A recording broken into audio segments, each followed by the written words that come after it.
After running the state tournament just last year, St. John's had to wipe their slate clean and start fresh.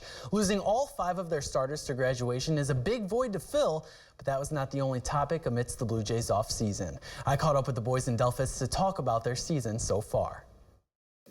The boys basketball team at Delphos St. John's is off to another good start. Their only 2 losses come against undefeated teams. To be 5-2 and with a quality win last night against Van Wert, and, our guys are confident. They should be. They're playing good basketball and doing a lot of good things. And right now we're learning why we're winning, and that's a good thing. It feels great, honestly, but we're young, so it's going to be tougher, but we're doing really good right now, and I think we're going to be all right. Last season, the Blue Jays returned to the regional finals for the 2nd time in the past 3 years. Sometimes at a small school, with that success, you tend to graduate some good players and a good group of seniors, and that's what we did last year, whereas we graduated all 5 of our starters. Looking into this year, we have 2 better winners from that team that had won 20 games and played in the regional finals. Filling the shoes of 5 starters is tough, but that was not the only thing on the minds of the Blue Jays. I had a craniotomy, which is brain surgery, in which there was a benign tumor the size of a golf ball that was removed on October the 14th.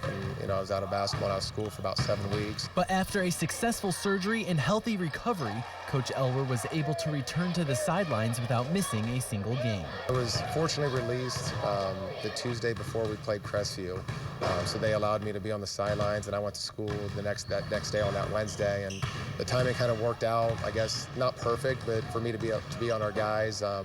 One of my goals when I met with our guys to give them the news when I found out was to be on the sidelines that first night, and it worked out that way. And thanks to a lot of people that helped us through the situation, and I was glad to be on the sideline with our guys. We want to win a lot more for Coach Elwer. We want to go give us our hardest every day, and as long as he gives us that in return, we're 100%. We're doing this for him and us also. Now with their focus back to basketball, the Blue Jays are seeking their 6th straight sectional title, and something St. John's has not seen in 13 years. Trying to get back to where we were last year, to try to win regionals and try to win state for Coach Elwer. It'll be the first time we won since he's been here, so we're all motivated to try to get that far. I think we can go far. I mean, we're gonna have to do a lot, but so far we're getting there. In Delphos, John Rawlings, your News Now Sports. Off we go to the Bahamas. Conference USA against the MAC. On the opening drive, Middle Tennessee's Brent Stockstill pitching to Richie James. No one is catching him. The freshman taking it 46 yards to the house. Middle Tennessee up 7-0. Into the 3rd quarter on 4th and 1, Jamari Bogan. What a day he had. 19 carries for 215 yards and 4 touchdowns. This one for 46, giving the Broncos a 24-17 lead. Now in the 4th, Blue Raiders needing a touchdown to tie, but it's picked off by Rontavious Atkins. The redshirt senior registering his first pick of the year, bringing it all the way to the 4. And Jamar Bogan finishes the job, tabbing his 4th touchdown of the day. Broncos winning their first ever bowl game.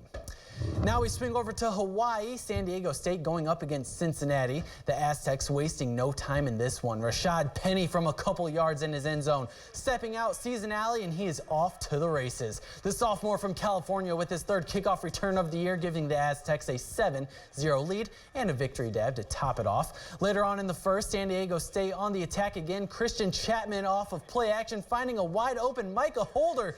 He reels it in. The Aztecs are out to a 14-0 lead. And then later in the 2nd quarter, a lot of people talk about Donnell Pumphrey's running game, but what about his arm? Airing it out to Dakota Gordon. Aztecs piling it on early. They continue. They just scored again, making it 28-0. Good game. Thanks, John. We'll be right back.